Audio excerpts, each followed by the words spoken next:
Okay, here's our little Saturday morning session, and I thought we would do something a little bit more challenging today. So we're going to work on leg pull front, which is plank with a leg lift, but I don't like the word plank. It makes you feel like the body has to be totally rigid like a plank of wood, and it is not. But also then we're also going to work on a side bend with a twist to work in rotation. So that means we're going to start in child's pose. Okay, these things are so long, look, there's material here. So in child's pose, toes together, knees apart, come and rest. So if you sit back first in child's pose, like that, as much as your legs are going to allow you to do, or your hips are going to allow you to do, so your sit bones are practically on your heels, and then as you push your tailbone back, lift up your bum, so you're right on the front of your sit bones. Have your hands down here by your knees, and then walk the hands forward. And as you start to walk the hands forward, let your heart follow your hands, goes towards the front of the mat. So you'll start to notice this part of your back goes towards your legs. And you start to lengthen down to on your elbows, like your sphinx. And then you can start to walk your hands forward a little bit more until your chest rests on the floor.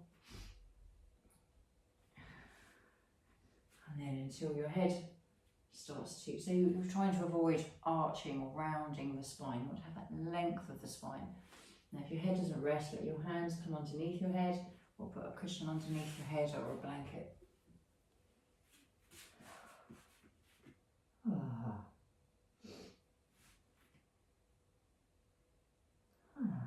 Nice.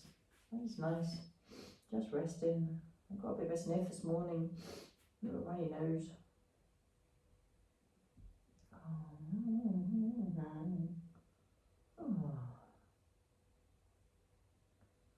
And then walk your hands back. And you'll be in exactly the same position that you started in. Bring the knees together onto your hands.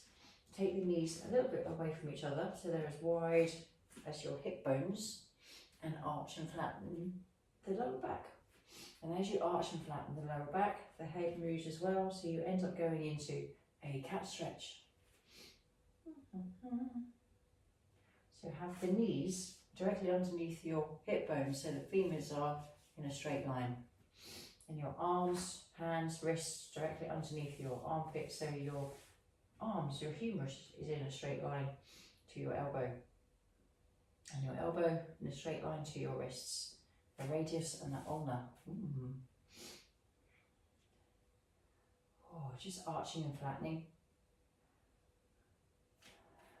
And then as you come back to the centre, start to draw a circle with your tailbone. So circle your tailbone around, and then go back the other way.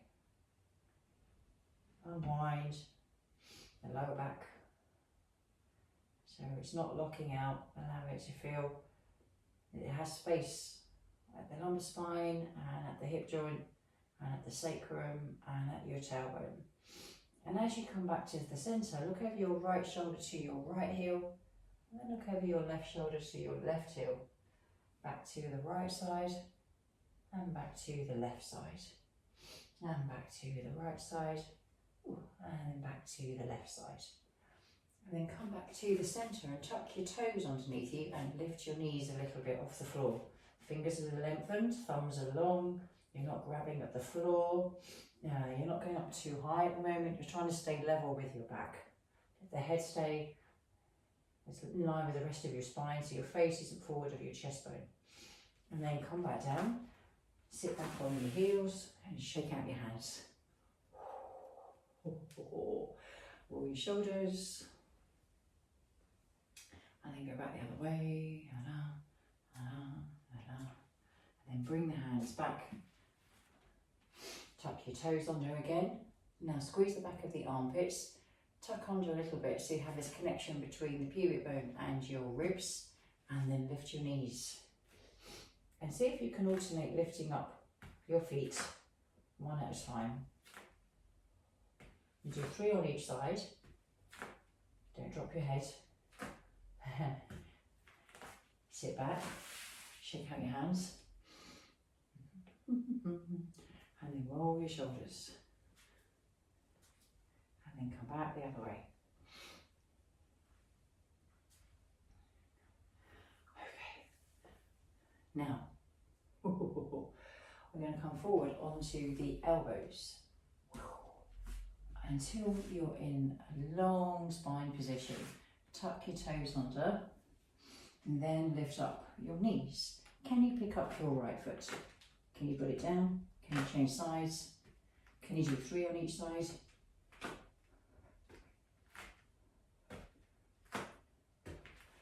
Bring your knees down, bring your feet down. Come back and rest, child's pose.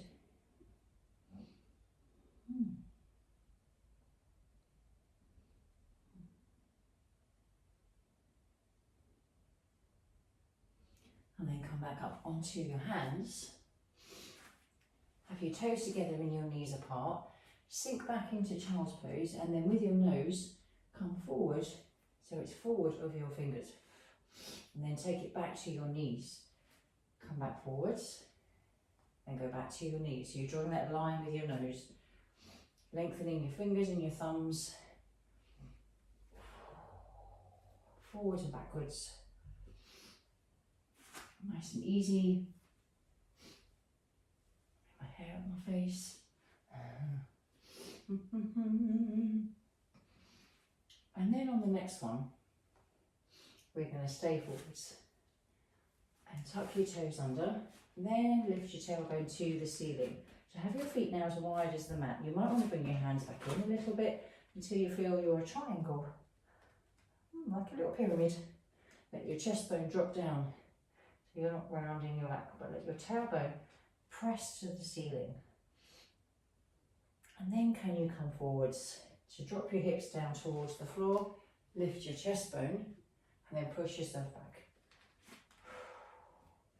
Coming forwards, lift your chest bone, and push yourself back.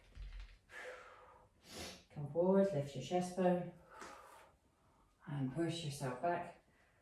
And as you stay there, can you lift one leg? Can you bring it down? Can you change sides? Can you bring it down? Can you keep your tailbone towards the ceiling and the top of your legs pressing back? And let's start to walk with the heels, pressing one heel down, bending the knee on the other side. Heel down on one side, bend the knee on the other, change sides. Keep that pressing away with your hands.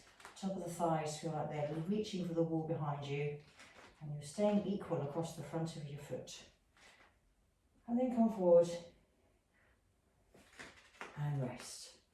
Child's pose, let the wrist go.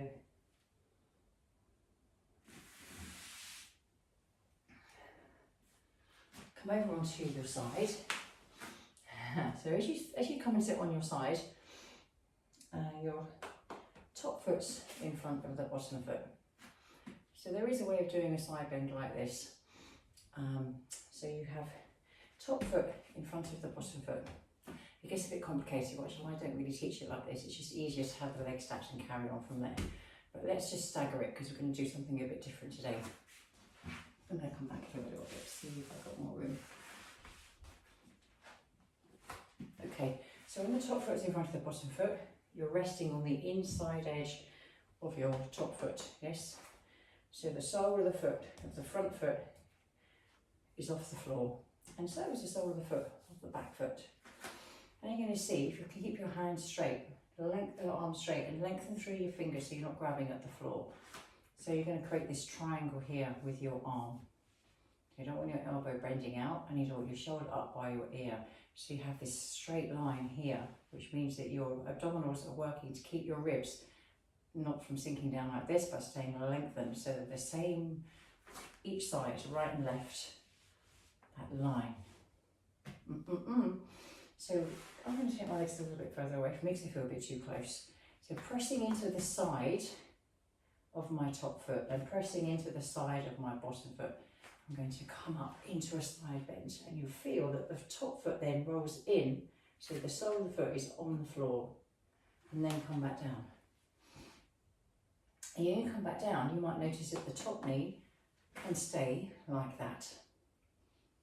So if you're going to pose for do a little modelling thing, posing high for a camera, you might sit like that, high.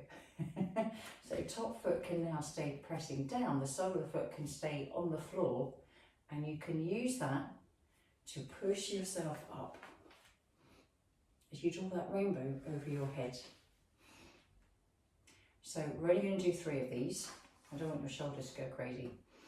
Okay, so it's a lot of work for the obliques to keep this here nice and steady, the abdominals, your shoulder stabilizers, the middle of the back, and this is the area that most of us are inhibited in because we spend a lot of time hunched or round shoulders, which weakens or stretches the middle of your back. So shoulder blades kiss your spine, push your foot into the floor, lift, and come back down. Nice way to do a side bend, yes? Okay, let's see what it's like on the other side then. So let's start with this triangle. Okay, have that position here. So if you start to sink into that triangle, you'll notice your shoulder goes up towards your ear, and that will just tighten up the top part of your shoulder, which will weaken this part here. You just notice how that feels. Where are you? Most of us have no idea that we're here. We just lose that sense of where our shoulder is. Move your hand if you need to, but as long as you've got this triangle here and your waist is the same on both sides, that you're not sinking, and it's not longer on this side, that will make this side shorter and it will tighten up your back on that side. Okay, so it's not fair on the left side here because I'm on my right hand now and it looks like I'm on my left hand. So it's not fair on this side if I sink into my shoulder. Tight, tight, short, short. Just keep it nice and open. So I've got the inside of this foot resting on the floor. I'm going to lift and then come back down. And then as I come back down, my foot's on the floor, my knees bent, I can push into the mat as I lift and come down. One more, lift and come down. And there's your side bend. That's in the side, so I'm doing 3, so give us a rest on the wrist. Come back to where we were again, so we had this foot in front. Yes, this foot in front, top leg in front. So we're going to come back into this lifting and we're going to add a twist. Yes, so we're going to come back into your lift, change the feet if you need to. I need you to legs away a little bit. This top arm is going to go through the gap, watch it go. Come back and lift your arm to the ceiling. Bring it through the gap, watch it go. Let your hips go to the ceiling, come back. Come forward, take it through the gap, let your hips go to the ceiling, and then come back down. Other side. Nice triangle, lengthen both sides. So top foot, top leg, foot's in front, I'm on the side of the foot, and as I come up, my foot will go flat, yes? Push into the floor with that front foot. Up you come, take the hand up to the ceiling, bring it forward, take it through the gap, and as you do that, your top hip will lift up to the ceiling. Imagine someone's pulling your hip up to the ceiling. Come back, take my hair out my face, and come through again. This is harder for me on this side. Woo-hoo. And then come back down. Shake out your hands. Come back forward. Pick up your feet, put your hands on your shins and roll. 2 more. Come back to the floor, hug your knee in, go straight into your one leg stretch. As you crisscross, legs together, double leg stretch.